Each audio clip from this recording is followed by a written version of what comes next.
bago natin simulan ng kwento, please like and share the video. At huwag na din kalimutan mag-subscribe. Hindi lahat ng pamilya ay pare-parehas. Lumaki ako sa isang klase ng pamilya na buo at masaya. Medyo may pagkamatigas ang ulo ko, pero lagi akong iniintindi ng mga magulang ko. Sanay ako na palaging inuunawa, kaya nang makarating ako sa ibang bahay, nadala ko ang asal ko. Akala ko ayos lang na gawin ko ang lahat ng gusto ko dahil bisita ako sa bahay ng lola ko. Ako pala ang dapat na makisama at sumunod. Kung sana pala sinunod ko na nung una pa lang ang mga bili nila, hindi na sana ako nakaranas ng mga kababalaghan sa bahay nila. Ako nga pala si Clarence at ito ang aking kwento. Magandang araw sa inyong lahat. Gusto kong ibahagi ang naging karanasan ko 4 na taon na ang nakalilipas. Matigas kasi ang ulo ko dati. Pasaway at medyo mahirap intindihin. Nang dahil sa katigasan ng ulo ko na hindi na yata mahandle ng nanay ko, pinagbakasyon ako ng papa ko sa bahay ng mga magulang nila. Excited pa ako nun. Kaso pagdating ko doon, ang weird ng mga tao, lalo na ni Lola. Kung ano-anong kababalaghan ang naranasan ko sa poder ng kakaibang pamilya ni Lola. 4 years ago, fresh graduate ako sa kursong edukasyon. Ayoko pa ng stress kaya hindi na muna ako nag-take ng board exam. Hindi ko rin naman sigurado kung ipagpapatuloy ko ba ang pagtuturo. Tingin ko kasi hindi naman talaga yon para sa akin. Tambay ako sa bahay. Wala namang problema ang mga magulang ko kung hindi muna ako magtatrabaho. Si Papa noon working abroad dahil pinag-aaral pa ang isa kong kapatid na magkokolehiyo na rin. Minsan para may magawa ako, tumutulong na lang ako kay Mama na magbantay sa tindahan. Maghapon akong online sa mga social media accounts ko. Pagsapit ng gabi, pumupunta naman ako sa mga barkada ko. Nagbabantay ako sa tindahan ni Mama noon habang si Mama ka-video call si Papa. Nakikinig lang ako sa kanila habang nagsiselfone ako. Biglang dumaan yung post ni Tito Kaloy, kapatid ni Papa. Nagpost siya ng family picture nila sa probinsya. Si Lola, 2 kong tito at isang tita. Wala si Papa dahil nga nasa ibang bansa. Nakaupo sila sa sofa pero katakatakang may space sa gitna ni Lola at Tito Wancho. Ganon din sa gitna ni na Tito Kaloy at Tita Mirna. Hindi ko alam kung bakit palaging ganon ang mga kuha nila sa litrato. Laging may espasyo para sa 2 tao. Doon ko lang naalalang tanungin si Papa na kausap ni Mama sa telepono. Lumapit ako sa screen para magpakita sa kanya. Nung makita niya ako, agad niya naman akong tinanong at kinamusta. Okay lang naman po. Pero pa, may tanong ako. Bakit kapag nagpipicture sila Lola, laging may space para sa 2? Tumigil siya sa ginagawa niya para tignan ako. Sinagot niya ako na space daw yon para kay Lolo at isa kong tita na namatay na. Nakasanayan na raw nila na ganon ang ginagawa dahil para sa kanila buhay pa rin daw ang mga ito. Parang ang weird naman yata nun pa. Mukha nga silang ewan eh. Nag-iba ang timpla ng mukha ni Papa nang dahil sa sinabi ko. Hindi ko napigilan ang bibig ko na magkomento tungkol sa pamilya niya at dahil doon, sermon agad ang natanggap ko. Bastos daw ako at hindi ko naginalang ang pamilya niya. Wala raw akong pakialam kung ganun man ang gustong gawin nila ni Lola. Buhay raw nila yon at wala akong karapatang magsabi ng kung ano-anong hindi maganda. Matalim din tuloy ang tingin na ibinibigay sa akin ni Mama. Sana pala hindi na ako nagtanong dahil biglang nag-iba ang mood nilang dalawa. Pagkatapos ng sandamakmak na sermon ni Papa, si Mama naman ang nagalit sa akin pagkapatay ng tawag. Hinayaan ko sila. Pasok sa isang tenga, labas sa kabila. O kaya naman umaakto na lang ako na parang walang naririnig. Sa isip ko makakalimutan din naman agad nila yon. Sanay kasi ako mabilis lang mawala ang galit nila sa akin.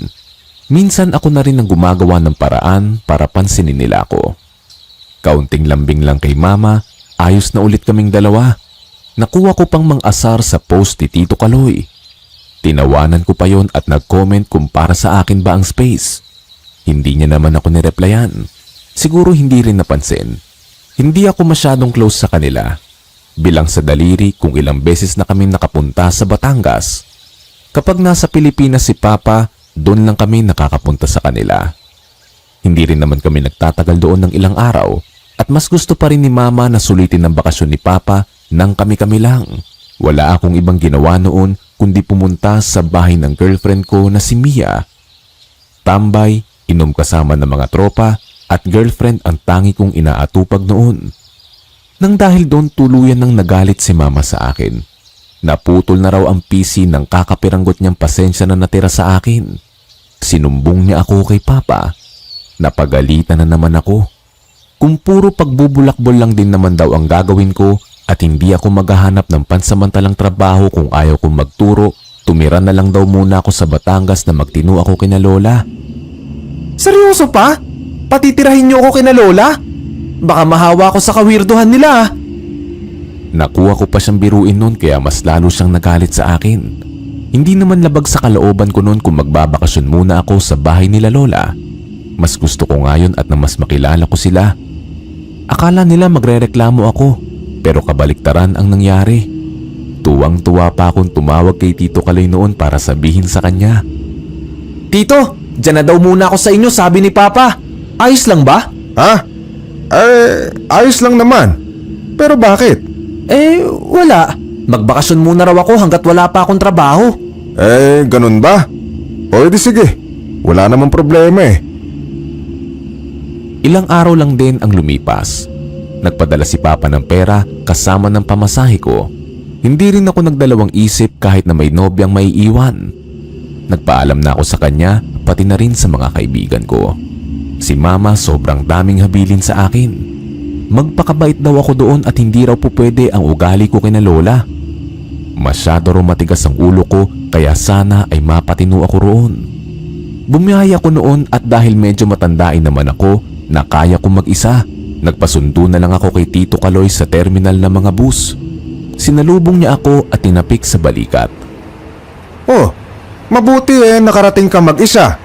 Ilang taon na rin simula nung huli mong punta rito ah. May 4 o 5 taon na rin yata.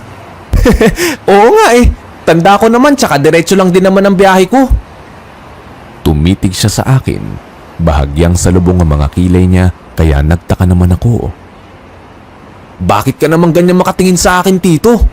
Pogi ng pamangkin mo, no?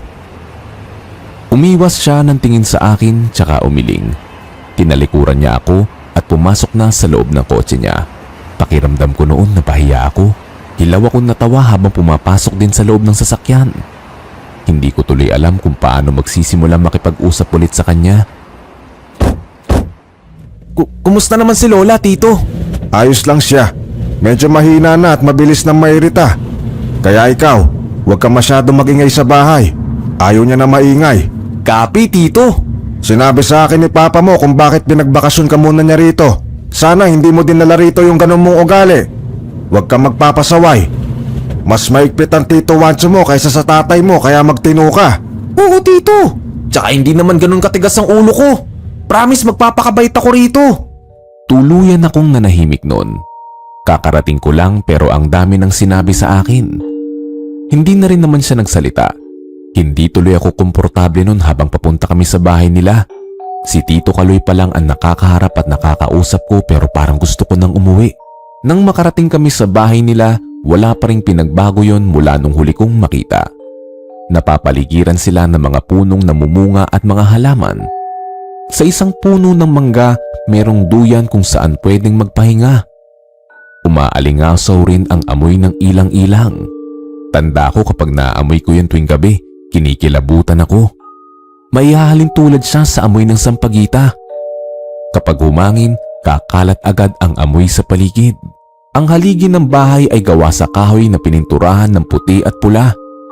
Kupas na ang kulay nito. Hindi ko alam kung bakit ang titibay ng mga sinaunang bahay. Bukod sa bahay nila Lola ay may 2 pang bahay. Konkreto naman ng mga yon, ang bahay ni Tita Mirna at Tito Wancho.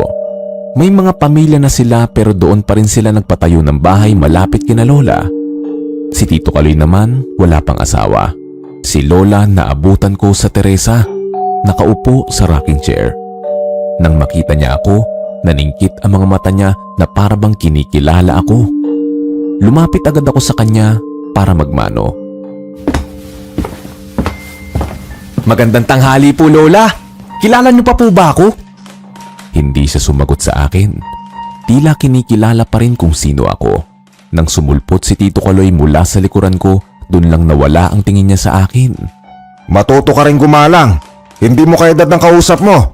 Si Clarence yan, Nay. Anak ni Kuya Leo. Nagulat si Lola tapos biglang ngumiti. May binatang anak na raw pala si Papa. Hinila niya ako para yakapin. Tuwang-tuwa siya habang inaamoy-amoy ako sa liig. Parang gusto niya pa yatang maiyak dahil nakita niya ulit ang apo niya. Medyo hindi na ako komportable nun. Hindi kasi ako nasanay. Baka naman maubos yung apo mo niyan, Nay. Papasukin muna natin siya sa loob. Kumain ka na ba, Clarence? Nagluto ko kanina bago umalis. Maya-maya lang lilipat na rin dito sila ate at kuya dahil oras na ng pagkain. Sakto! Nagugutom na rin ako eh.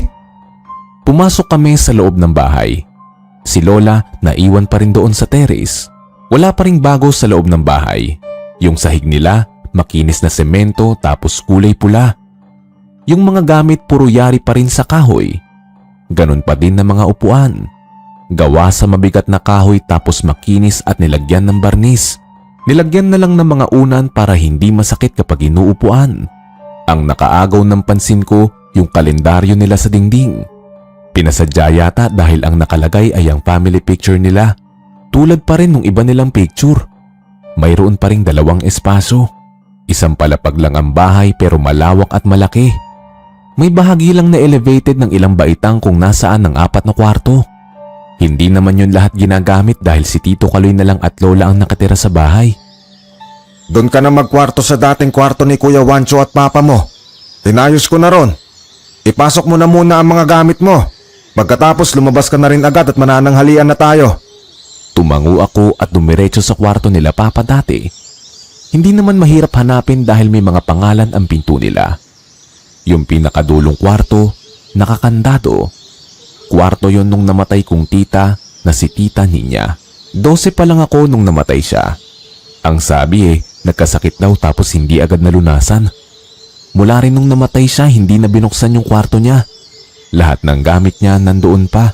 Nilapag ko lang yung mga dala kong bag sa isang sulok. Paglabas ko ng kwarto, dumating sina Tito Wancho at Tita Mirna. Nagmano agad ako sa kanila pagbaba ko. Kinamusta nila si Papa sa ibang bansa. Napangaralan pa ako ni Tito na dapat magtrabaho na ako para mapauwi ko na raw ang tatay ko. Ako na raw dapat ang tumulong sa pamilya namin dahil ang tagal na raw ni Papa sa ibang bansa. Ayaw niya pa pong umuwi eh. Siya raw ang magpapaaral kay Cassie. Hindi ko rin naman po kayang tustusan ng pag-aaral niya kung sakali. Gusto niya raw maging abogado eh. Nagulat sila. Napakalaking gastos daw ng pag-aaral nun. Baka makuba na raw kakatrabaho si Papa sa Middle East, hindi pa raw nakakatapos si Cassie. Dapat daw maging praktikal ang kapatid ko sa panahon ngayon. Yun ho talaga ang gusto ng kapatid ko eh. Tsaka hindi naman po nagre-reklamo si Papa. Hintayin mo pa ba magreklamo ang tatay mo? Hindi porke sinasabi niyang ayos lang hindi na siya nahihirapan. Matanda ka na, Clarence. Dapat may pagkukusa ka na rin. Nakatingin silang lahat sa akin habang paupo kami sa hapag. Hindi na ako sumagot. Si Tita Mirna inaalalayan ang Lola Maring na makaupo sa pinakadulong upuan. Nagtaka ako nang mapansin na umupo si Tito Wancho at Tita Mirna sa upuan na walang nakatapat na mga pinggan. Samantalang may 2 bakante roon na may nakalagay na mga plato, baso at kutsara. Maraming hinandang pagkain si Tito Kaloy. Nagdasal muna kami bago kami kumain. Ang tito at tita ko hindi sumandok ng pagkain nila. Nakikipag-usap lang sila kay Lola. Hindi po ba kayo kakain? Tumingin sila sa akin at sumagot na hindi. Kumain na raw sila sa mga bahay nila. Pumupunta lang daw sila roon sa oras ng pagkain para kumpleto sila sa hapag. Ayaw raw kasi ni Lolo kumain nang may kulang sa kanila. Para saan tong 2 sobrang plato? Sa Lolo Abner at Tita Ninya mo yan. Ha? Di ba patay na po sila? Bakit kailangan pa po silang lagyan ng plato? Tuluyan kong nakuha ang atensyon nilang lahat. Seryoso silang nakatingin sa akin. Ang tagal naging tahimik ng hapag. Biglang natawa ng mahina si Lola. May pinggan dyan dahil nandyan sila. Seryosong seryoso si Tito nang sabihin niya yun. Napatingin tuloy ako doon sa 2 pinggan tapos na-imagine kong kumakain sina Lolo at Tita doon. Ang weird. Sobrang weird nila. Nung una may space sila sa picture. Pangalawa nilalagyan pa rin sila ng mga plato. Ano pang susunod? Baka mamaya may iba pang mga sobra na gamit para sa kanilang dalawa. Huwag mo rin susubukan buksan yung kwarto ng tita ninya mo. Nandoon siya sa loob. Ayaw niya may ibang pumapasok sa kwarto niya. Nakalak naman po yun kaya hindi ko mabubuksan. Mas mabuti nang linawin sa iyo. Katigas pa man din ang ulo mo. Hindi ka naman na bata. Hindi pa naman ako nakatatagal doon, parang ang dami na nilang sinabi. Hindi ko alam kung bakit ganun sila sa akin. Wala namang masamang magtanong. Pakiramdam ko tuloy noon, hindi ako makatagal kina Lola. Mukhang seryoso sila Papa na kailangan ko nga magtino dahil kung hindi, mas marami silang masasabi. Kinagabihan noon, tumawag sa akin si Papa. Tinatanong niya kung ayos lang daw ba ako doon. Ayos lang naman ako rito pa. Ganito pala rito, no? Para sa kanila, buhay pa si Lolo at Tita. Umuo siya sa akin. Pigilan ko na lang daw ang sarili kong magkomento tungkol doon. Hayaan ko na lang daw sila kung ano man ang ginagawa nila na kakaiba para sa akin. Mas mabuti na raw na manahimik ako kaysa mapasama pa ako sa kanila.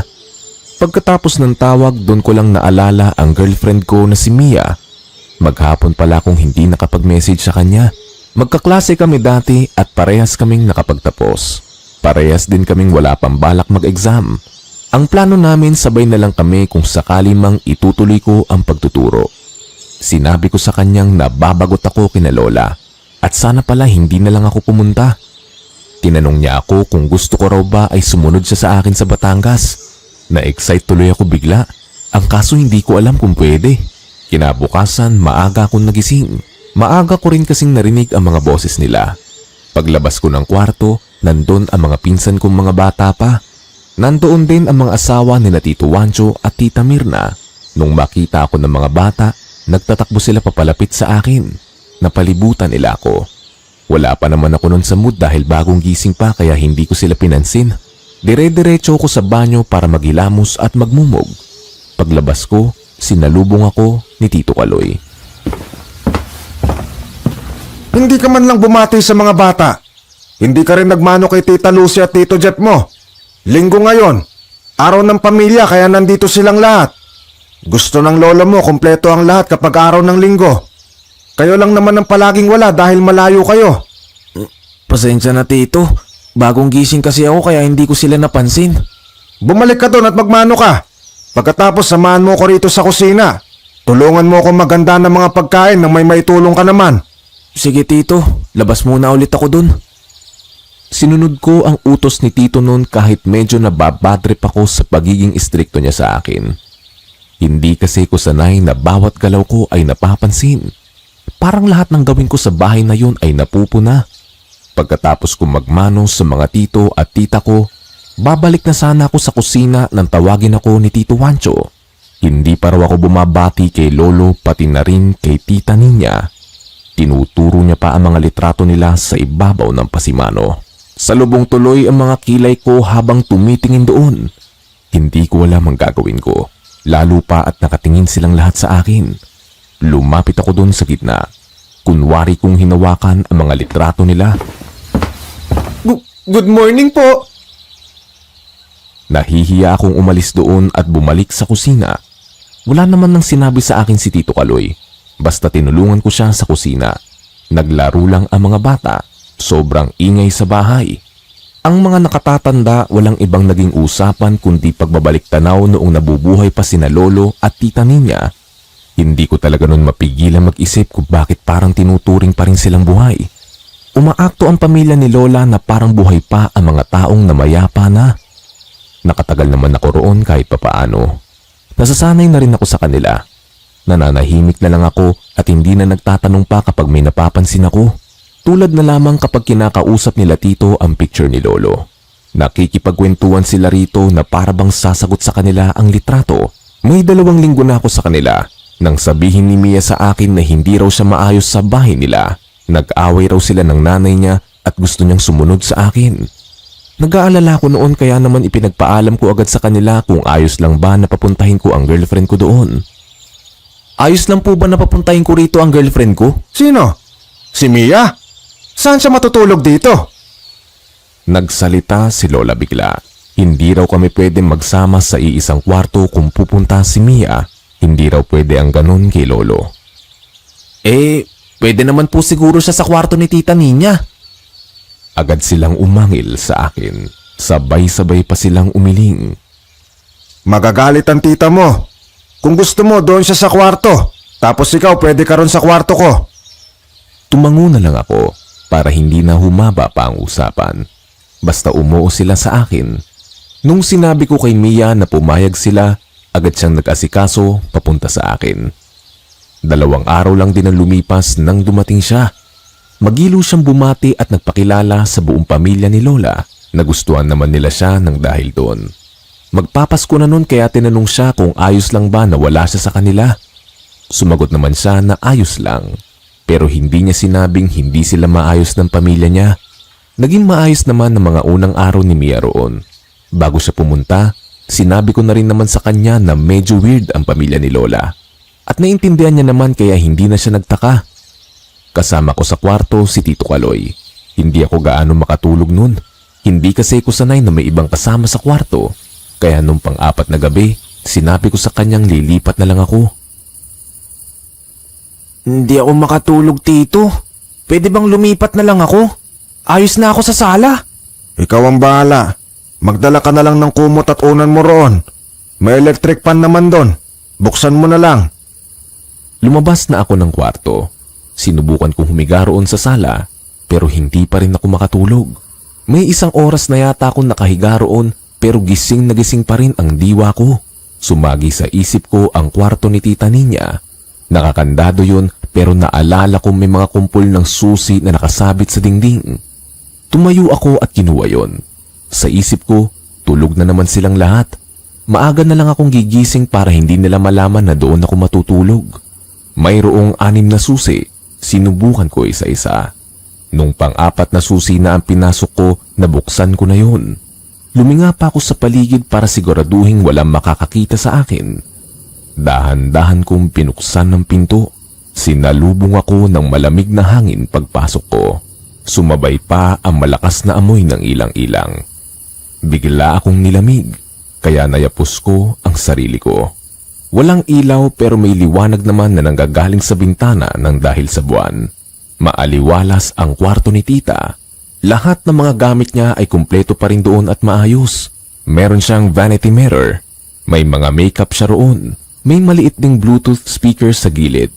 Lahat ng gamit niya kulay pink. May mga koleksyon siya ng pabango na nakadisplay. Pambabae ang kwarto niya. Dalaga kasi ito nang namatay. Hindi naman ako natakot noon. Komportable pa nga akong nahiga sa kulay pink niyang kama. Nung humiga ako, pati una ni Tita, ang bango. Amoy babae talaga. Hindi siya amoy fabric conditioner. Amoy shampoo na para bang humihiga pa rin doon si Tita. Agad naman akong kinilabutan sa naisip kong yun. Nilibot ko pa ang paningin ko sa loob bago ako tuluyang nilukob ng antok. Nagising ako nung madaling araw na may yumakap sa ilong ko na matapang na amoy. Para bang may nag-spray ng pabango.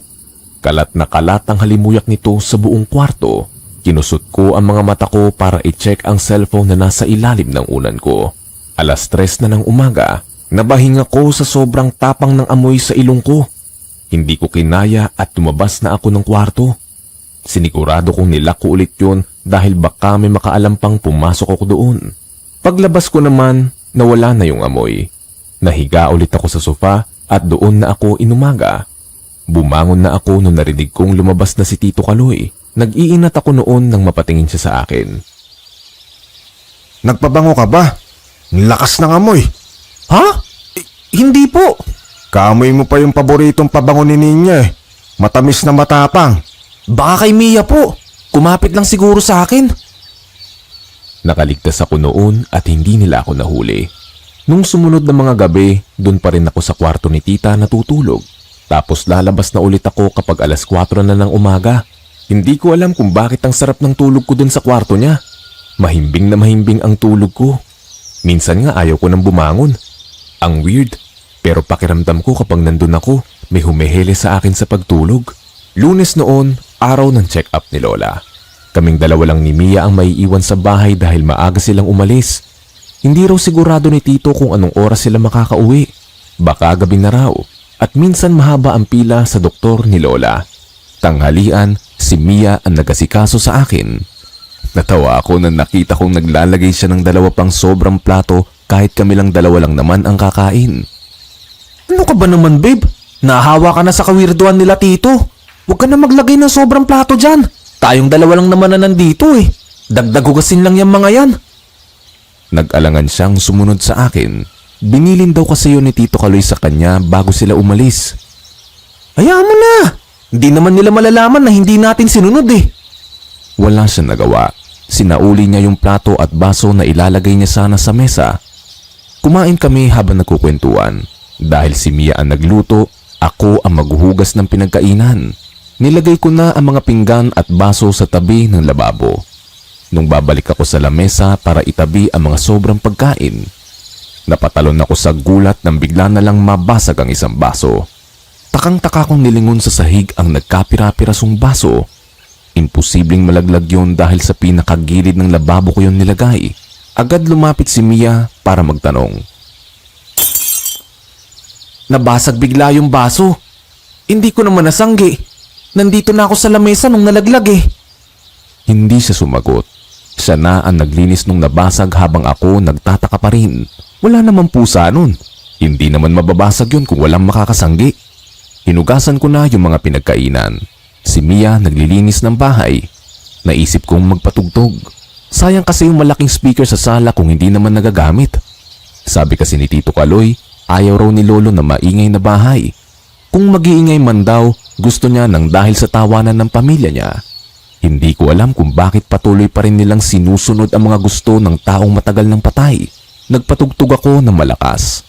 Yung mga music na nauuso noon. Meron pang mga pamparty. Si Mia ginanahan tuloy maglinis ng buong bahay. Alas 3 ng hapon, dumating sila Tito. Nagmamadali siyang pumasok sa loob. Pinatay niya bigla yung speaker. Ba't nagpapatugtog kayo ng malakas? Magagalit si tatay.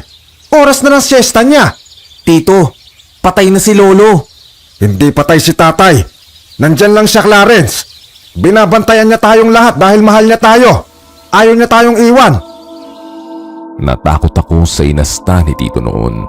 Dumating din sina Tito Wancho at Tita Mirna. Nagtatanong kung ano ang nangyayari.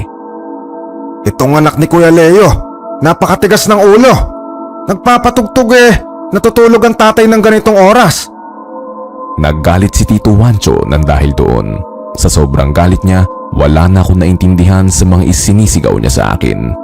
Si Tita Mirna, inaalos si Lola na parang aatakihin na sa puso. Si Mia naman, nasa likuran ko. Para akong batang musmus na pinapagalitan nilang lahat. Nung matapos silang sigawan ako, pumasok ako sa kwarto ni Mia. Pinagagaan niya ang loob ko pero ang bigat-bigat talaga ng pakiramdam ko. Umiyak ako noon hanggang sa makatulog ako. Nagising ako, gabi na. Wala si Mia sa tabi ko. Nahihiya akong lumabas ng kwarto kaya hindi ako lumabas. Nagtatampo rin kasi ako. Kinatok ako ni Mia. Pinatatawag na raw ako para kumain ng hapunan. Bumuntong hininga ako at nag-ipon ng lakas ng loob para humarap sa kanilang lahat. Nahihiya akong tumungo na makaupo sa harap nila. Pasensya na po sa ginawa ko. Hindi na po mauulit. Pasensya na rin sa pagsigaw ko sa'yo kanina. Nadala lang ako ng emosyon ko. Iniisip ko lang ang tatay. Humingi rin ng paumanhin sa akin si Tito Wancho noon. Hindi na rin naman ako nagtanim pa ng sama ng loob sa kanila. Basta sinunod ko na lang din ang mga bili nila sa akin. Akala ko noon magiging maayos na kami. Hindi pala. Doon lang pala magsisimula ang dapat kong katakutan sa bahay ni Lola. Dahil hindi naman nila ako nauhuli na pumapasok sa loob ng kwarto ni Tita Ninya, doon pa rin ako natutulog. Sa kalagitnaan ng gabi, nagising ako na marinig kong bumukas ang Bluetooth speaker ni Tita at may kumunik doon. Napabalikwas ako ng bangon. Mahina lang yun. Sapat na para ako lang ang makarinig. Nang tignan ko yun, bukas nga ang speaker at umiilaw. Tsaka nagplay ang mabagal na saliw ng musika. Nangilabot ako sa takot. Mabilis akong tumayo at pinatay yun. Nagmamadali akong kinuha ang mga gamit ko palabas ng kwarto. Sakto naman paglabas ni Tito Kaloy sa kwarto niya. Namumungay pa ang kanyang mga mata.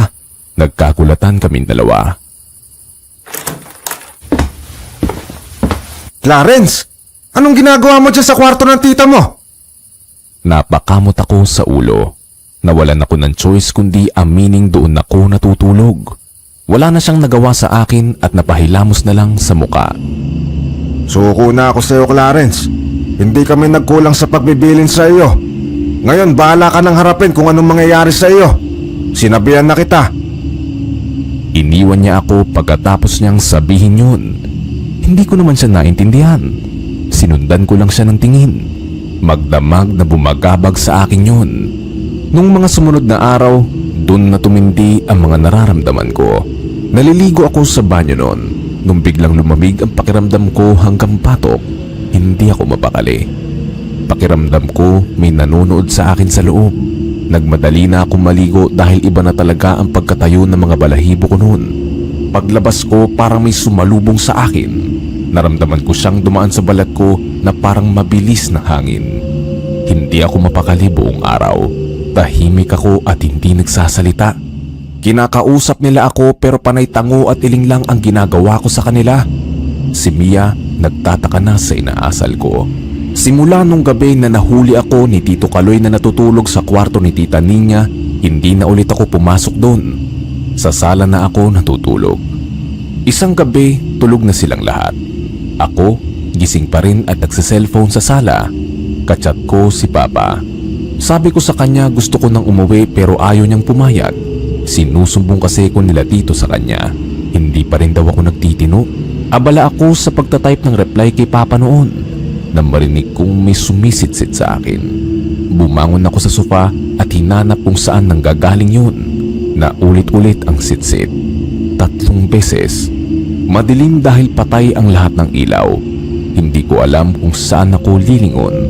Napalunok ako ng laway. Tumaas na ang lahat ng balahibo ko sa katawan. May sumitsit ulit at sa pagkakataong yun, tumayo na ako. Binuksan ko ang ilaw. Wala akong nakita. Hindi ako nakatulog nung gabing yun. Binantayan ko ang sarili ko. Para akong baliw na mayat maya nililingon ng paligid dahil pakiramdam ko may nanonood sa akin. Nang mag-umaga, nadatnan ako ni Tito Kaloy na gising na. Binati niya muna ang lolo at tita niya bago niya ako kinausap. Ang aga mo yatang nagising. Tumango lang ako. Hindi ko sinabing hindi pa talaga ako natutulog. Habang tumatagal ako kina lola, mas lalong tumitindi ang pagkagusto kong umuwi na. Isa lang ang nasa isip kong paraan noon para makauwi na ako. Kailangan ko nang magpakabait. May 1 buwan na ako kina lola noon at hindi ko na kayang magtagal pa. Nagpresenta ako kay Tito noon na ako na lang ang magluluto ng tanghalian. Sakto naman daw at meron siyang pupuntahan kaya hindi siya makakapagluto. Iniwan niya ako sa kusina noon. Si Mia at si Lola nasa terrace at nagkukwentuhan. Inabala ko ang sarili ko na maghiwa ng mga rekado para sa lulutuin kong kalderetang manok. Yung kusina nila Lola may pinto palabas sa labahan. Iniwan kong bukas yun para hindi gaanong mainit. Kulob kasi ang kusina kaya tagaktak ang pawis mo kapag nandun ka. Naghihiwa ako ng patatas noon. Biglang pumasok ang napakalakas na hangin galing sa bukas na pinto. Pagpasok ng hangin, sabay-sabay nagbukasan ang mga cabinet sa kusina. Lumagabag ang ilan sa mga gamit at nagbagsakan sa sahig. Pumasok din ang mga tuyong dahon na nanggaling sa puno ng langka sa labas. Naestatwa ako sa kinatatayuan ko habang nakatingin sa buong kusina. Sobrang gulo. Nagtatakbo si Mia papunta sa akin. Tinanong niya kung anong nangyayari. Hindi ko alam. Biglang humangin ng malakas eh. Nagtaka naman si Mia. Hindi naman daw humangin ng malakas. Gulong-gulo niyang inilibot ang paningin niya. Hindi ko na matuloy ang ginagawa ko noon. Pakiramdam ko hindi na tama ang nangyayari sa akin sa bahay ni Lola. Tinapos ko pa rin ang pagluluto habang si Mia isa-isang nilinis ang mga kalat. Nadatnan kami ni Tito Kaloy na naglilinis. Oh, anyari dito? Ba't parang binagyo tong kusina natin? Humangin bigla ng malakas tito. Umangin lang? Eh para tayong ninakawan dito eh. Hindi na maalis ang kaba sa dibdib ko noon. Tsaka lang kami nakakain ng tanghalian nung natapos na kaming maglinis. Titig na titig sa akin ang mga tito ko, pati na rin si tita habang nasa hapag. Pero hindi sila umiimik sa akin. Nanginginig ako habang sumusubo noon nang biglang magtanong si tito sa girlfriend ko. Mia, anong pabango mo? Eh palagi ko kasing naamoy kay Clarence. Kaamoy ng pabango ni Ninya. Kumunot ang noo ko. Hindi ko naamoy ang sarili ko. Wala naman akong ibang ginagamit sa katawan kundi deodorant. Panlalaki rin ang amoy nun. Sumagot si Mia. Hindi raw siya nagpapabango lalo na kapag nasa bahay lang. Napatingin silang lahat sa akin. Pumapasok ka sa kwarto ni Ninya, Clarence, di ba? Kinuha mo ba ang pabango niya ron? Hindi ho. Wala akong kinukuha sa mga gamit ni tita. Natutulog lang ako ron. Mas lalong tumahimik sa hapag. Nagkatinginan ng mga magkakapatid pero wala nang nagsalita sa kanila. Hindi ako pala dasal na tao. Pero nang gabing yon habang nasa sala ako bago matulog, taimtim akong nagdasal.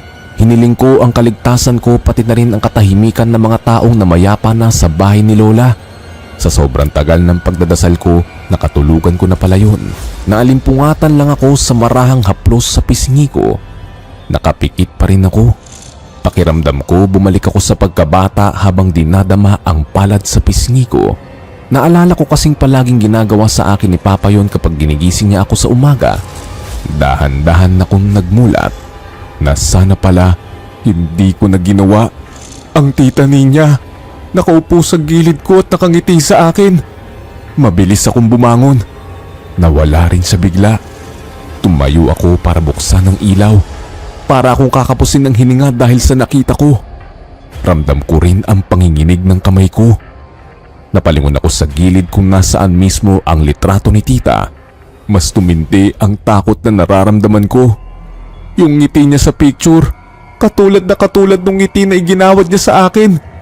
Higit 1 oras ako nakatulala sa sala bago ko naisipang pumasok sa loob ng kwarto ni Mia. Nagising siya pagpasok ko. Kinakausap niya ako pero hindi ako sumasagot. Tumabi lang ako sa kanya at hinayaan ng sarili kong makatulog. Kinabukasan habang kumakain kami sa hapag, kinuwento ko sa kanila ang nakita ko. Nakita ko po si tita Ninya. Hinahaplos niya ako sa pisngi tapos nginitian niya ako. Sabay-sabay silang napatingin sa akin. Nagsalubong ang kilay ko nang sumilay ang ngiti sa labi nila. Talaga? Eh, ibig sabihin nandito pa rin talaga si Ninya? Hindi ako nakasagot.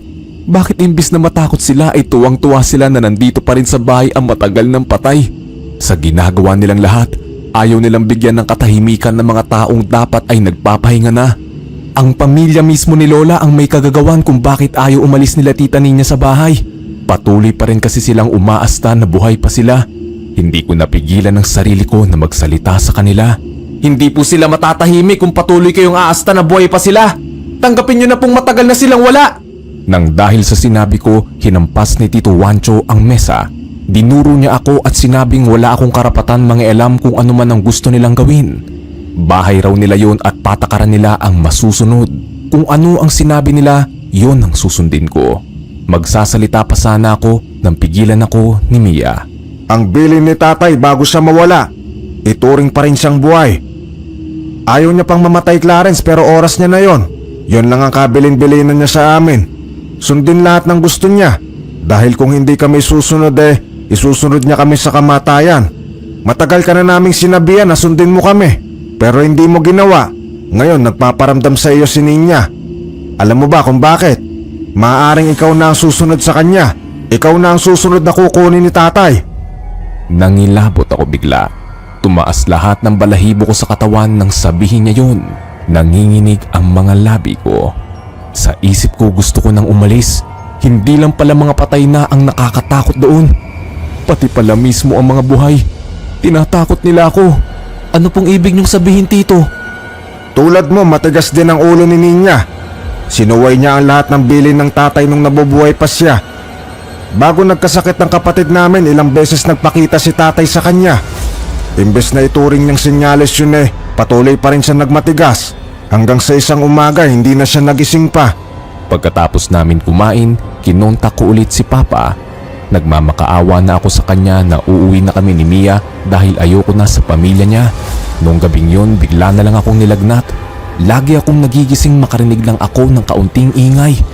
Takot na takot ako, lalo pa kapag hinahawakan ako ni Mia. Pakiramdam ko si tita ulit ang humahawak sa akin. Pakiramdam ko nasa pisngi ko pa rin ang palad niya.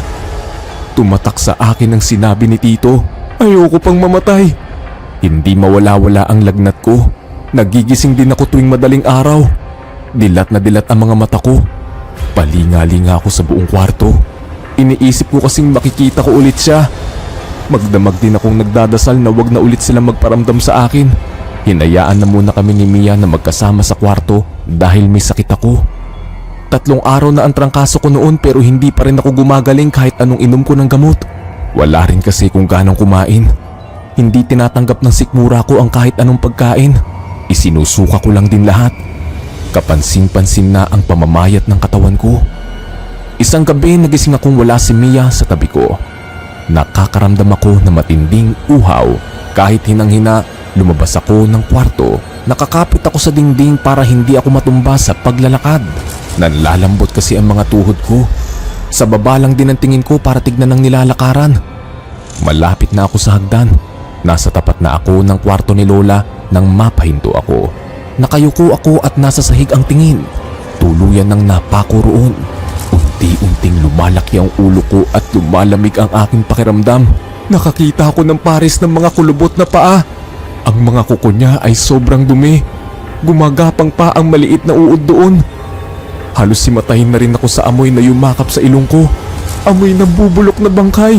Unti-unti, inangat ko ang tingin ko at tuluyan akong napasigaw. Si Lolo, nasa harapan ko. Dahan-dahan siyang ngumisi sa akin. Nagpakita ang mga bulok niyang ngipin. Naglabasan sa bunganga niya ang mga ipis at nagsiliparan pa ang ilan sa kanila. Takot na takot ako. Sigaw ako ng sigaw hanggang sa nawalan ako ng malay. Nagising na lang ako na lahat sila nakapalibot sa akin at kumpleto silang lahat. Kasama sina Lolo at Tita Ninya. Muli nagsisigaw na naman ako. Ayoko na! Uuwi na ako! Ayoko na rito! Napatigil si Mia sa pagpupunas ng basang bimpo sa akin dahil sa pagwawala ko. Tinuro ko ang likuran ni Lola kung nasaan nakatayo ang dalawa. Nandito sila! Ayan sila! Nakatayo sila sa likod ni Lola! Lumingon sila sa likod ni Lola. Kasabay nun nawala sila bigla at naging itim na ang hangin palabas ng bahay. Gusto ko nang umuwi! Ayoko na rito! Hintayin mo munang gumaling ka bago ka umuwi. Uuwi na ako sa amin kahit may sakit ako. Hindi sila Lolo ang nandito. Mga demonyo sila! Hindi nila ako pinakinggan. Pinilit kong tawagan si Mama. Sinabi ko sa kanyang uuwi na kami ni Mia. Iyak ako ng iyak habang kausap siya sa telepono. Nang dahil sa pagpupumilit kong umuwi, pinayagan na rin nila kami. Sila Tito Wancho sinisi pa ako sa mga nangyari sa akin. Kung sana raw una pa lang ay sununod ko na sila, hindi ko raw mararanasan ang mga bagay na yun. Kaya raw sila nagpakita sa akin dahil hindi ko sila nirespeto. Nagbingi-bingihan na lang ako. Si Mia todo pasasalamat sa kanila nung paalis na kami. Pero ako, hindi ko magawang makapagsalita sa kanila. Patuloy na tumatakbo sa isip ko noon ang mga nakita ko. Palibhasa hindi sila nakakita kaya hindi sila natatakot. O baka kaya hindi sila natatakot dahil yun naman talaga ang gusto nila. Gusto nilang nasa paligid pa rin nila ang mga taong patay na. Kaya sila naging kakaiba sa lahat. Sila lang ang tanging pamilya na ayaw bigyan ng katahimikan at kapayapaan ang mga taong dapat ay wala na rito sa mundong ibabaw. Pagka-uwi ko noon, sinabi ko kay Papa na hindi na ako babalik sa Batangas kahit kailan.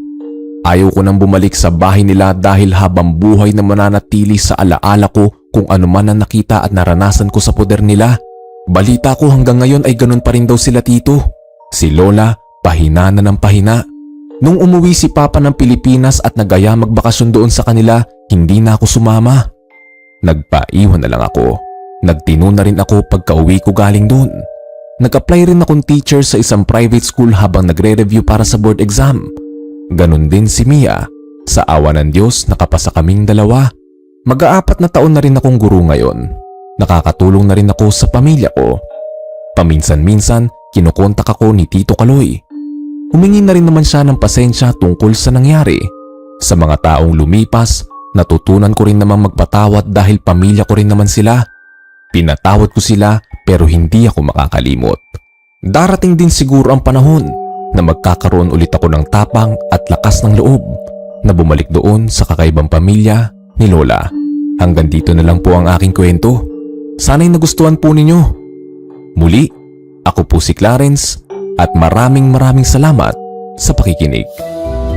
At ngayon naman, dumako tayo sa paborito nating shoutout portion. This is shoutout to J-Mix Vlog, Maricel Kahilig, Len TV, Desiree Torres de los Santos, Jeneline Rose Abang, Milor Maat, Jacqueline Sevilla, Solita Ricafort, Christine De Tomas, at Nina Ligsanan. Magbasa naman tayo ng pinakamagandang comment galing kay Higusa Seuzu. Sabi ni Higusa, "Salamat po sir, ang sarap makinig ng inyong istorya. Lagi po akong nakikinig sa inyo kasi ang mga kwento ninyo ang gusto ko. Minsan yung sa akin naman po ay kukwento ninyo dahil ito ay katotohanan na naranasan ko. Sa mga hindi nabanggit, sa susunod na lang po. Huwag niyo pong kalimutan mag-reply sa ating shoutout box na nasa comment section para ma-shoutout ang pangalan nyo." Muli po, mula sa bumubuo ng kwentong takip silim, Sityo Bangungot at Sityo Pangil, ito ang inyong lingkod, Lancelot. Nagpapasalamat.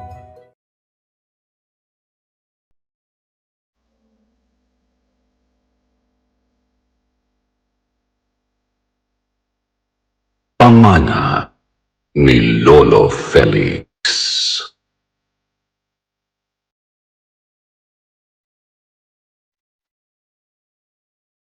Naniniwala po ba kayo na may tagasundo sa mga taong mamamatay na? Ito raw ang palatandaan na malapit nang mamatay ang isang tao. Hindi ako naniniwala sa mga ganyang bagay noon. In fact, hindi ako naniniwala sa anything paranormal dati. Para kasi sa akin, walang basihan ang mga ito. Pero hindi ko lubos akalain na isang pangyayari pala ang babago sa pananaw ko at maging sa buong buhay ko. Ito ay nangyari 5 years ago nung panahon na nagkaroon ako ng kakayahang ma-predict ang kamatayan ng isang tao.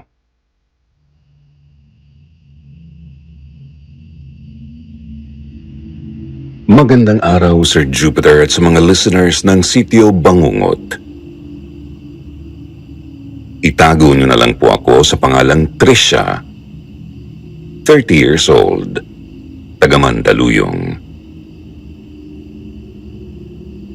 Isa po akong nurse at nagtatrabaho sa isang kilalang ospital na hindi ko na lang papangalanan dahil wala naman itong kinalaman sa kwentong isishare ko sa inyo.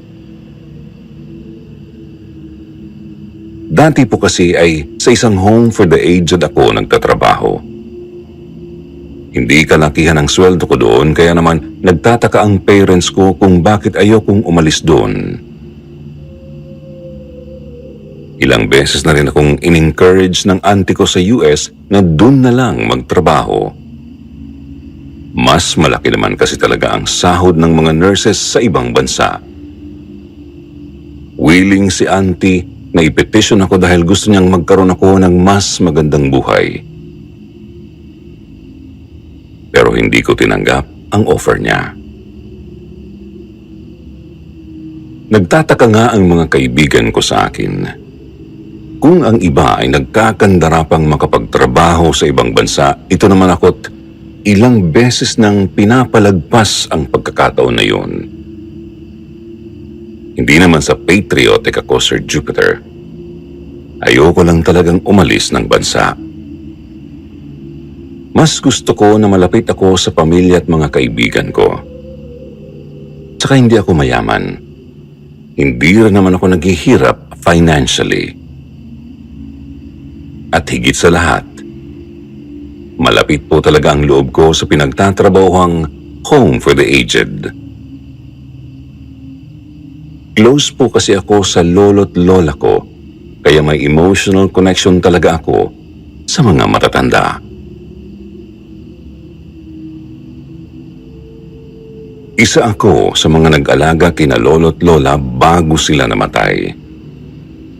Mula pagkabata ay ramdam ko ang pagmamahal nila sa akin. Kaya naman sobra akong naapektuhan ng pagkawala nila. Pero nung nagtrabaho ako sa home for the aged, pakiramdam ko ay kasama ko ulit sina lolo't lola. Sobrang saya ko na napagsisilbihan ko ang mga matatanda sa facility. Kahit karamihan sa kanila ay moody, hindi po ako basta-bastang nauubusan ng pasensya. Tsaka sulit naman po ang pagod kapag nakikita ko ang ngiti sa mga labi nila. May mga oras din naman po na nakakausap ko sila ng maayos. At sobrang saya ko po sa mga pagkakataong yun dahil iba po ang wisdom ng mga matatanda. Ramdam na ramdam kong naiintindihan nila ako at ang mga pinagdadaanan ko. Sir Jupiter, napalapit po ako sa bawat matandang inaalagaan namin, kaya sa tuwing may isa sa kanila ang namamatay, hindi ko talaga napipigilan ang sarili ko na malungkot. Ito po ang pinaka-challenging part ng trabaho ko kasi napakamigat po talaga sa loob. Pero pinipilit kong hindi maapektuhan ang trabaho ko dahil may iba pang mga patients na kailangang alagaan. At sa lahat po ng pasyente namin, ang pinakatumatak sa akin ay si Lolo Felix. Hindi kagaya sa iba, madalas po ay tahimik lang siya. Hindi siya madalas na nakikihalubilo sa amin. Siyempre dahil likas sa akin ang pagiging malapit sa mga matatanda, ilang beses kong sinubukang mag-reach out sa kanya. Kinakausap ko siya tungkol sa kung ano-anong bagay. Minsan nga puro nonsense na lang ang itinatanong ko sa kanya. Gusto ko lang talaga na maging komportable siya sa akin. Sabi kasi sa akin ng mga older nurses, matagal na raw na walang pamilyang dumadalaw kay Lolo Felix. Mula raw nung ipinasok siya ng mga kamag-anak sa facility, hindi na raw siya dinalaw kahit minsan. Nagpapadala na lang daw ng pera, kaya naawa po ako sa kanya. Baka kaya siya hindi nagsasalita ay dahil malungkot siya. Kaya naman po sobrang saya ko nung kinausap na niya ako. Tipid siya kung magsalita at halos wala naman akong nakuhang detalyadong sagot sa mga tanong ko sa kanya. Pero ayos lang. Progress pa rin yun sa akin kasi kahit papaano, nakakausap ko na siya.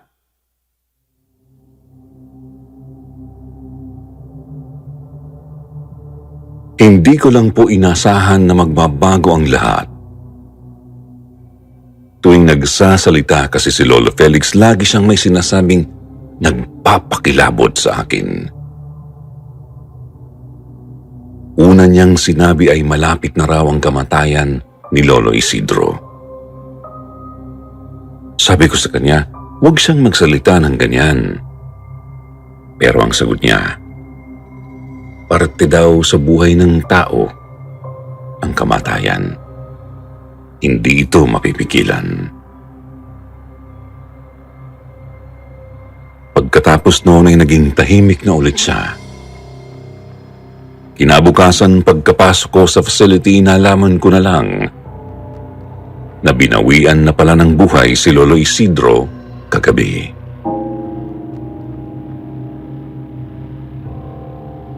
Natagpuan itong walang buhay sa loob ng kwarto nito. Marami sa amin ang nalungkot dahil kilala si Lolo Isidro sa pagiging mabait. Nakikinig din siya sa mga hinaing namin at napakarami niyang baong words of wisdom. Pero nung oras na yun, hindi ko napigilang isipin ang sinabi ni Lolo Felix. Para kasing nahulaan niya ang pagkamatay ni Lolo Isidro. Pero inisip ko na lang na baka coincidence lang. Imposible naman kasing may makahula sa kamatayan ng isang tao. Ngunit muli pong nasundan ang panghuhula ni Lolo Felix nang minsan niyang sinabi sa kasama kong nurse na mamamatay raw ang nasa kabilang kwarto niya.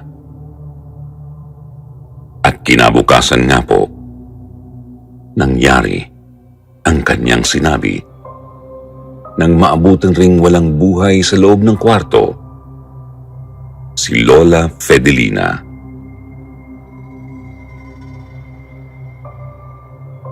Naisip ko na baka hindi na po yun coincidence. Baka may something talaga si Lolo Felix na nagiging dahilan upang mapredict niya ang kamatayan ng isang tao.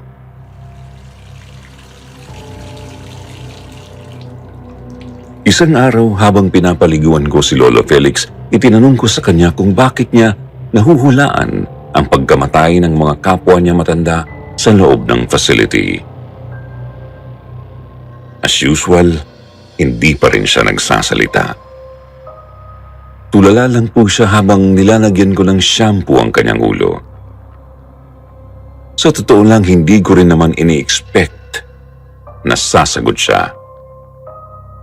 Para kasing hindi niya gugustuhin malaman ko ang sagot sa aking tanong. Pero bigla siyang nagsalita at ang mga sinabi niya ang nagbigay ng kilabot sa akin. Ayon sa kanya, mula pagkabata ay mayroon na raw siyang kakayahan na malaman kung mamamatay na ang isang tao. Maraming palatandaan. Una na doon ay kakaiba raw ang bigat na kanyang nararamdaman pag nakikita niya ang taong ito. May nakikita raw siyang parang itim na hangin na nakapalibot sa katawan nito. At kapag sobrang dilim na raw noon, ibig sabihin, napakalapit na ng kamatayan nito.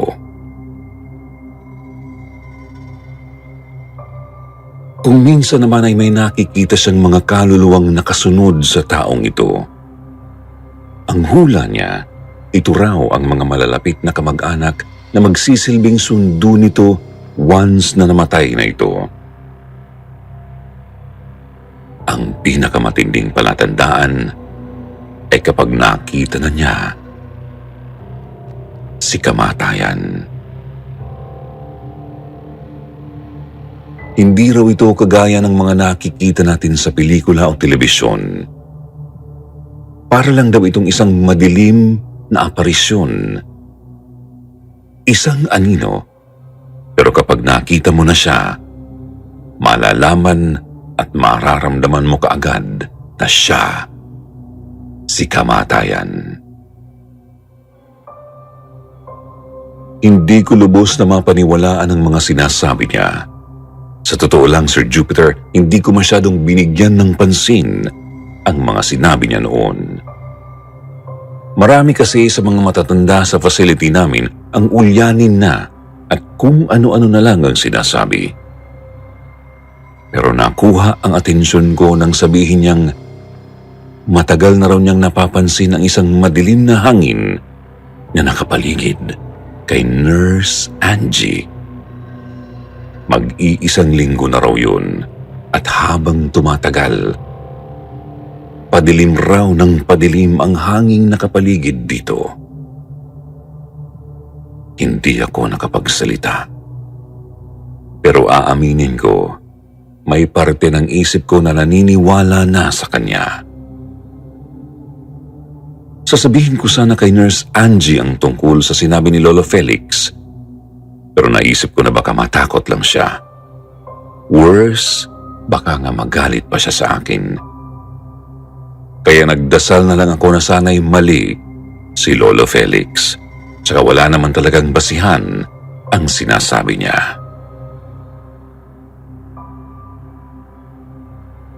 Nakahinga ako ng maluwang nang lumipas ang 1 linggo at wala namang nangyaring masama kay Nurse Angie.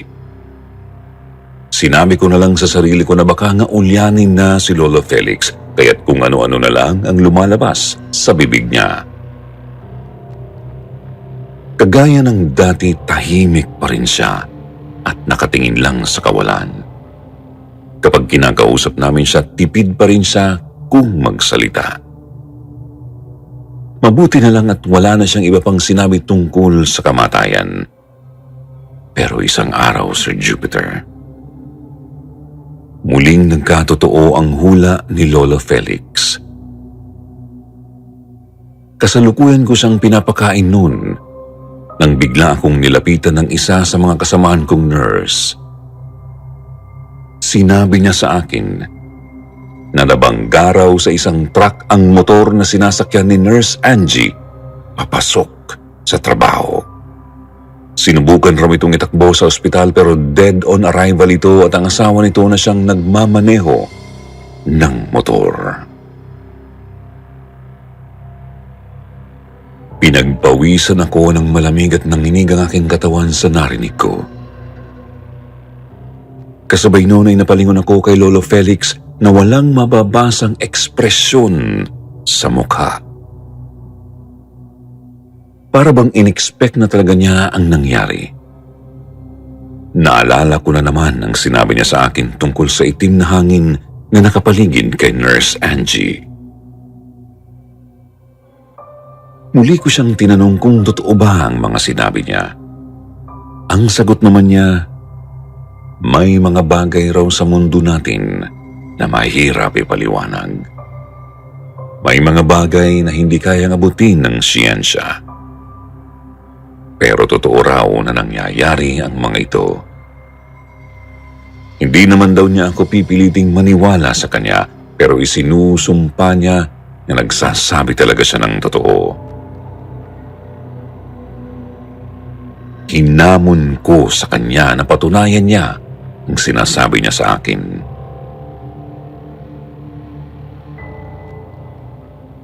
Itinuro ni Lolo Felix ang kanyang kanang mata. Tingnan ko raw ng malapitan upang malaman ko ang sagot sa tanong ko. Aaminin kong medyo na-weirduhan ako pero dahil na rin siguro sa curiosity, ginawa ko ang sinabi niya. Inilapit ko ang sarili ko sa kanyang kama at maiging pinagmasdan ang kanyang kanang mata.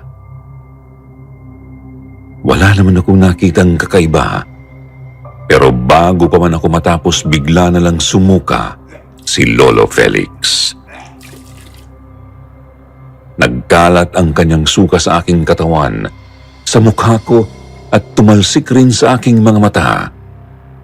Malagkit po ito, may kasama pang plema. Hindi naman ako nandiri dahil sanay na ako sa mga ganitong pangyayari sa trabaho ko. Pero nagulat lang ako kasi masyado akong focused noon sa pagtingin sa mata niya. Napansin ng kasamahan kong nurse ang nangyari, kaya sinabi niyang siya na raw ang magpapakain kay Lolo Felix para makapaglinis na ako. Sir Jupiter, para sa akin ay wala lang ang pangyayaring yun. Ang hindi ko po in-expect, ang simpleng experience na yun pala ang magpapabago sa takbo ng buhay ko. Napansin ko na parang nanlalabo ang paningin ko at sumakit ang ulo ko. Kaya naman po umuwi na lang ako para magpahinga. Hindi rin ako nakapasok sa trabaho kinabukasan dahil masama pa rin ang aking pakiramdam. Medyo blurry rin ang vision ko noon, kaya naman sabi ko sa sarili ko, pag hindi pa rin bumuti ang kalagayan ko bukas, magpapatingin na ako sa doktor. Pero parang milagro po na bumalik sa normal ang pakiramdam ko kinabukasan. Malakas at masigla na ulit ako. malinaw na rin ang aking paningin. Ang akala ko nga okay na ang lahat. Yun pala. Nagsisimula pa lang ang aking kalbaryo.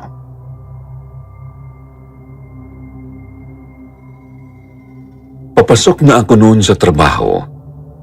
Nakasalubong ko ang landlady namin na si Aling Lorna. Nagwawali siya noon sa labas ng bahay nila. Binati niya ako ng magandang umaga at binati ko rin naman siya pabalik. Kinamusta niya ako kasi napansin raw niyang hindi ako pumasok sa trabaho kahapon. Alam rin niya na umuwi akong masama ang pakiramdam ko nung isang araw. Ang sabi ko sa kanya, okay na ako. Baka masyado lang akong napuyat sa trabaho kaya ako nagkasakit. Magpapaalam na sana ako, Sir Jupiter, nang bigla kong napansin ang isang itim na hangin na nakapalibot sa katawan ni Aling Lorna. Sobrang weird po nung tingnan. Para siyang usok na hindi nakikita ng iba maliban sa akin. Nagtaka si Aling Lorna kung bakit bigla akong natigilan. Hindi ko siya sinagot at mabilis na lang na umalis. Buong araw ay hindi maalis sa isipan ko ang nangyari. Ramdam ko kasi na may hindi pangkaraniwan sa nakita ko. At para bang hindi pa yun sapat, may isa pa akong nakita sa araw na yun. Papasok na sana ako sa kwarto ni Lolo Fred upang ipainom sa kanya ang mga gamot niya. Pero natigilan ako sa may pintuan nang makakita na naman ako ng maitim na usok na nakapaligid sa kanya. Hindi kagaya ng nakita ko kay Aling Lorna, mas maitim po ang hangin na nakapaligid kay Lolo Fred. Halos hindi ko na nga siya makita dahil dito. At ilang segundo lang ang nakalipas ay naghihingalo na siya. Nakita ko siyang pilit na hinahabol ang kanyang paghinga. Mabilis kong tinawag ang mga kasamahan kong nurses upang saklolohan si Lolo Fred. Nanigas na po kasi ako noon at wala na ako sa sarili. Tumakbo ako palayo at dumiretso sa may maliit na chapel namin. Nagdasal ako ng nagdasal kasi hindi ko maipaliwanag kung ano ang nangyayari sa akin. Naguguluhan ako. Natatakot.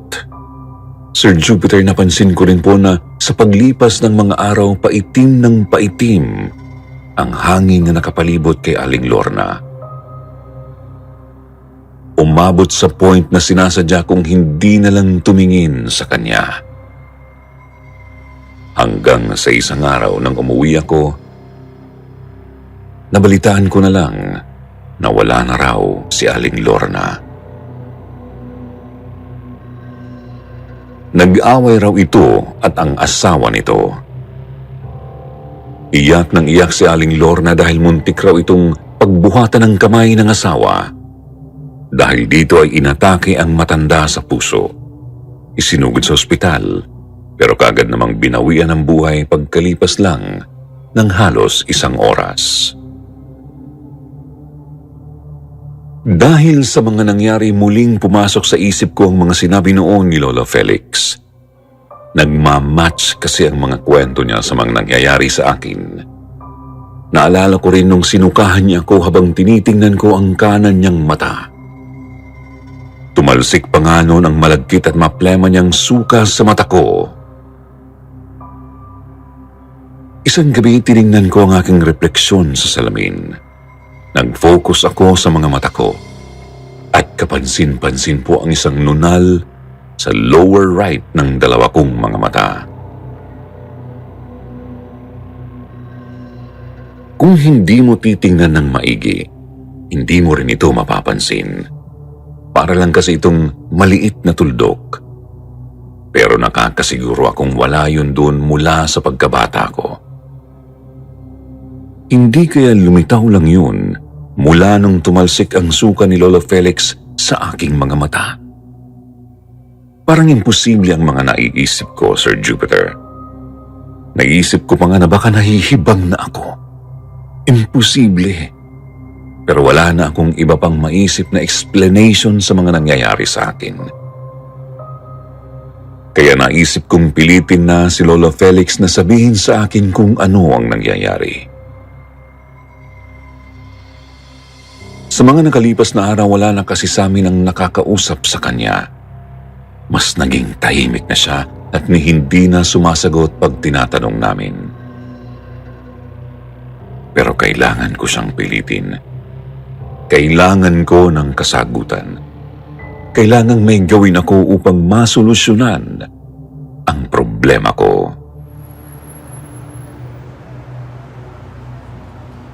Habang papasok sa trabaho, iniisip ko kung ano ang gagawin ko upang makakuha ako ng sagot mula kay Lolo Felix. Nagko-commute po ako noon nang may nadaanan akong aksidente. Isang motor at kotse ang nagsalpukan.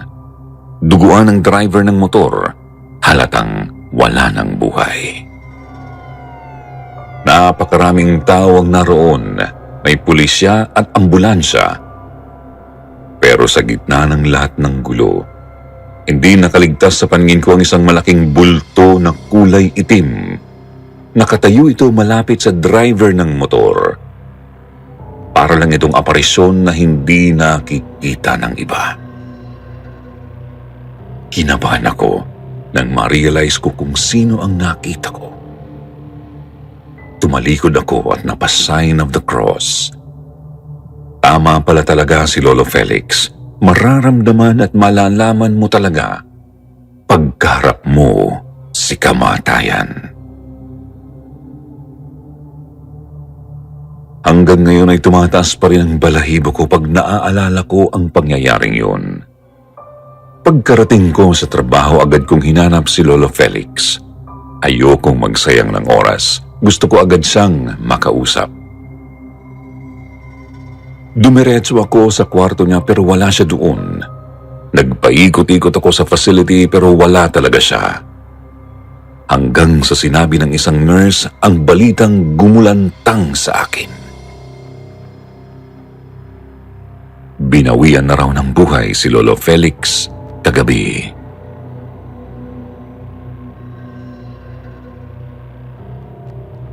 Kapansin-pansin raw ang panghihina nito. Hanggang sa bigla na lang daw itong pinangapusan ng hininga. Sinubukan nilang iligtas pa si Lolo Felix pero huli na talaga. Wala na silang nagawa upang pigilan ang pagkamatay nito. Hindi ako nakapagsalita. Sobrang shock ako sa aking nalaman.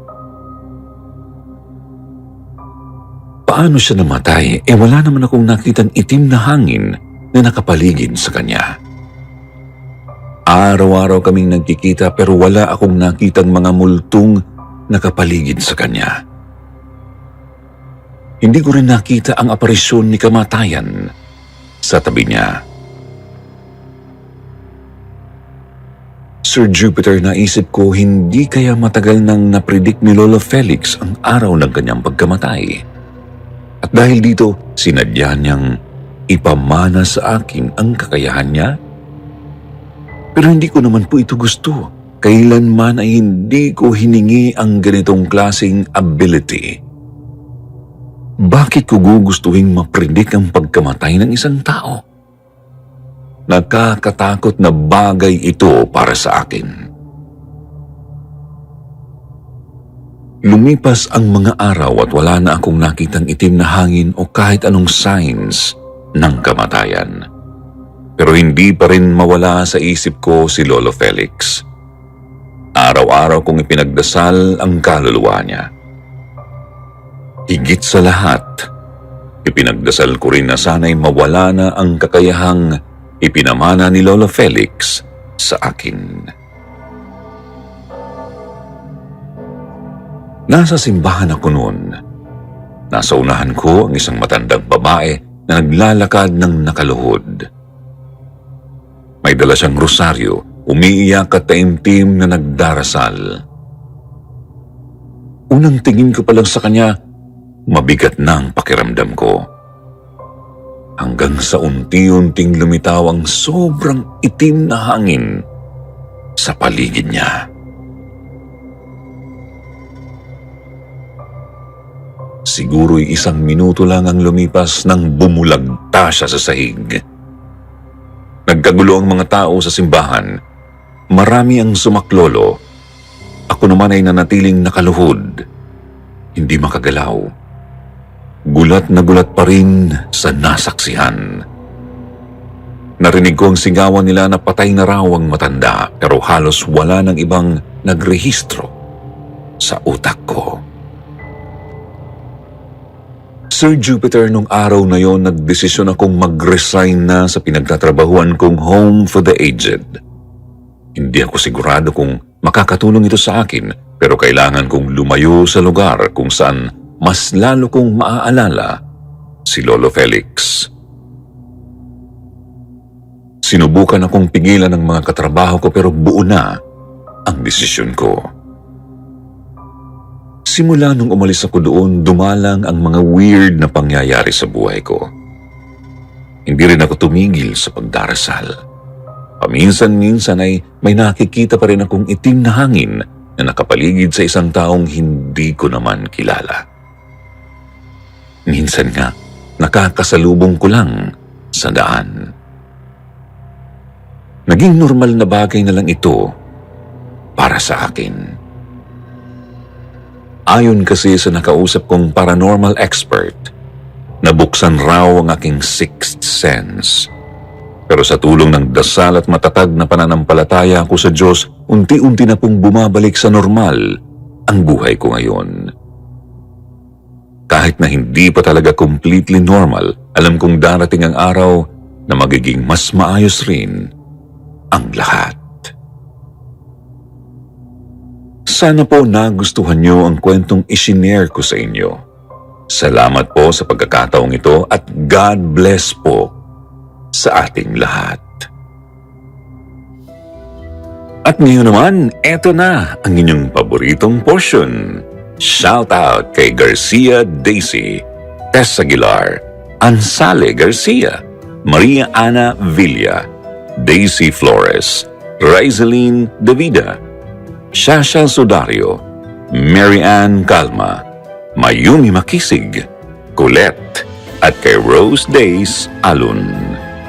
Basahin naman natin ang ilan sa mga gandang comment mula kay na Roxanne Astillero at Imelda Culucar. Sabi ni Roxanne sa kwentong Anino sa Bahay, ang gandang birthday gift naman po nito, Sir Jupiter. Salamat po sa pag-share ng story ng bahay po namin. Nabasa din sa wakas, send po ako ulit ng iba pang horror stories. Sabi naman ni Imelda, magandang umaga or magandang gabi sa mga avid listeners ng Sityo Bangungot. Lagi akong nakikinig ng mga true horror stories nyo kasi nakakawiling makinig, nakakawala ng pagod habang naglalaba ako.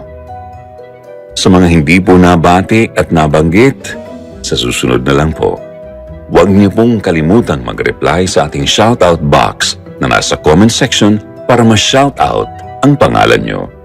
Muli po mula sa bumubuo ng Sityo Bangungot. Ito po ang inyong lingkod, Jupiter. Nagpapasalamat.